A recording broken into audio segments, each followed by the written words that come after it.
Funding for this program is provided by. Additional funding provided by this is a course about justice, and we begin with a story. Suppose you're the driver of a trolley car. And your trolley car is hurtling down the track at 60 miles an hour, and at the end of the track you notice 5 workers working on the track. You tried to stop but you can't, your brakes don't work. You feel desperate because you know that if you crash into these 5 workers they will all die. Let's assume you know that for sure. And so you feel helpless until you notice that there is off to the right a side track. At the end of that track there's one worker working on track. Your steering wheel works so you can turn the trolley car if you want to onto this side track, killing the one but sparing the 5. Here's our first question: what's the right thing to do? What would you do? Let's take a poll. How many would turn the trolley car onto the side track? How many wouldn't? How many would go straight ahead? Keep your hands up, those of you who'd go straight ahead. A handful of people would. The vast majority would turn. Let's hear first. Now we need to begin to investigate the reasons why you think it's the right thing to do. Let's begin with those in the majority, who would turn to go onto side track. Why would you do it? What would be your reason? Who's willing to volunteer a reason? Go ahead, stand up. Because it can't be right to kill 5 people when you can only kill 1 person instead. It wouldn't be right to kill 5 if you could kill 1 person instead. That's a good reason. That's a good reason. Who else? Does everybody agree with that reason?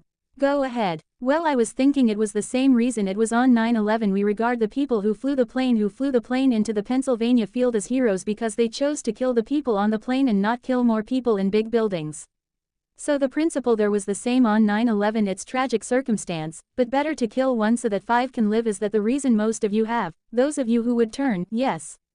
Let's hear now from those in the minority, those who wouldn't turn. Well, I think that same type of mentality that justifies genocide and totalitarianism. In order to save one type of race you wipe out the other. So what would you do in this case? You would, to avoid the horrors of genocide, you would crash into the 5 and kill them. Presumably yes. Okay, who else? That's a brave answer, thank you. Let's consider another trolley car case and see whether those of you in the majority want to adhere to the principle. Better that 1 should die so that 5 should live.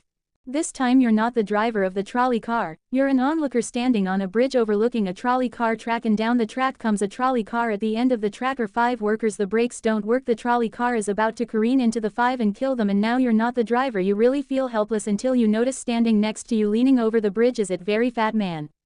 And you could give him a shove. He would fall over the bridge onto the track right in the way of the trolley car. He would die, but he would spare the 5. Now, how many would push the fat man over the bridge? Raise your hand. How many wouldn't? Most people wouldn't. Here's the obvious question: what became of the principle better to save 5 lives even if it means sacrificing 1? What became of the principle that almost everyone endorsed in the first case? I need to hear from someone who was in the majority in both cases. As how do you explain the difference between the two?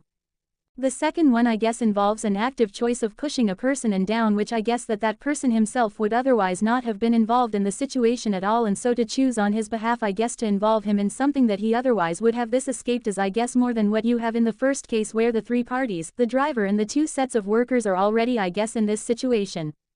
But the guy working, the one on the track off to the side, he didn't choose to sacrifice his life any more than the fat guy did he? That's true, but he was on the tracks. This guy was on the bridge. Go ahead, you can come back if you want. Alright, it's a hard question, but you did well, you did very well. It's a hard question. Who else can find a way of reconciling the reaction of the majority in these 2 cases? Yes, well, I guess in the first case where you have the 1 worker and the 5, it's a choice between those 2, and you have to make a certain choice, and people are going to die because of the trolley car. Not necessarily because of your direct actions. The trolley car is a runway thing, and you need to make in a split-second choice, whereas pushing the fat man over is an actual act of murder on your part. You have control over that, whereas you may not have control over the trolley car. So I think that it's a slightly different situation. Alright, who has a reply? Is that, who has a reply to that? No, that was good. Who has a way? Who wants to reply? Is that a way out of this? I don't think that's a very good reason, because you choose.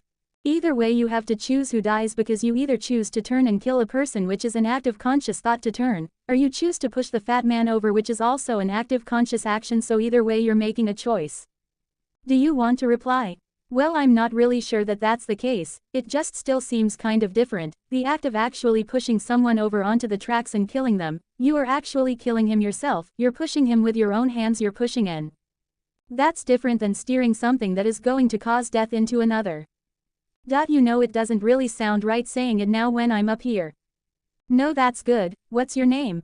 Andrew. Andrew, and let me ask you this question, Andrew. Suppose standing on the bridge next to the fat man, I didn't have to push him. Suppose he was standing over a trapdoor that I could open by turning a steering wheel like that, would you turn it? For some reason that still just seems more wrong. I mean, maybe if you just accidentally leaned into this steering wheel or something like that. Or say that the car is hurtling towards a switch that will drop the trap, then I could agree with that. Fair enough. It still seems wrong in a way that it doesn't seem wrong in the first case to turn, you say, and in another way, I mean in the first situation you're involved directly with the situation, in the second one you're an onlooker as well. So you have the choice of becoming involved or not by pushing the fat man. Let's forget for the moment about this case. That's good, but let's imagine a different case. This time you're doctor in an emergency room. And 6 patients come to you. They've been in a terrible trolley car wreck. 5 of them sustained moderate injuries. 1 is severely injured. You could spend all day caring for the 1 severely injured victim, but in that time the 5 would die, or you could look after the 5, restore them to health, but during that time the 1 severely injured person would die. How many would save the 5 now as the doctor? How many would save the 1? Very few people, just a handful of people. Same reason, I assume. 1 life versus 5. Now consider another doctor case. This time you're a transplant surgeon and you have 5 patients, each in desperate need of an organ transplant in order to survive. On needs a heart, 1 a lung, 1 a kidney, 1 a liver, and the 5th a pancreas. And you have no organ donors. You are about to see them die, and then it occurs to you that in the next room there's a healthy guy who came in for a checkup, and he is you like that, and he's taking a nap. You could go in very quietly. Yank out the 5 organs. That person would die, but you can save the 5. How many would do it? Anyone. How many? Put your hands up if you would do it. Anyone in the balcony? You would. Be careful, don't lean over too much. How many wouldn't? All right. What do you say? Speak up in the balcony, you who would yank out the organs. Why? I'd actually like to explore slightly alternate possibility of just taking the 1 of the 5 he needs an organ who dies first and using their 4 healthy organs to save the other 4. That's a pretty good idea. That's a great idea, except for the fact that you just wrecked the philosophical point. Let's step back from these stories and these arguments to notice a couple of things about the way the arguments have began to unfold. Certain moral principles have already begun to emerge from the discussions we've had, and let's consider what those moral principles look like. The first moral principle that emerged from the discussion said that the right thing to do, the moral thing to do, depends on the consequences that will result from your action at the end of the day. Better that 5 should live even if 1 must die. That's an example of consequentialist moral reasoning. Consequentialist moral reasoning locates morality in the consequences of an act, in the state of the world that will result from the thing you do. But then we went a little further, we considered those other cases, and people weren't so sure about consequentialist moral reasoning when people hesitated to push the fat man over the bridge or to yank out the organs of the innocent patient. People gestured towards reasons having to do with the intrinsic quality of the act itself. Consequences be what they may. People were reluctant. People thought it was just wrong, categorically wrong, to kill a person, an innocent person, even for the sake of saving 5 lives. At least these people thought that in the second version of each story we reconsidered. So this points a second categorical way of thinking about moral reasoning. Categorical moral reasoning locates morality in certain absolute moral requirements, in certain categorical duties and rights regardless of the consequences. We're going to explore in the days and weeks to come the contrast between consequentialist and categorical moral principles. The most influential example of consequential moral reasoning is utilitarianism, a doctrine invented by Jeremy Bentham, the 18th century English political philosopher. The most important philosopher of categorical moral reasoning is the 18th century German philosopher Immanuel Kant. So we will look at those 2 different modes of moral reasoning, assess them, and also consider others.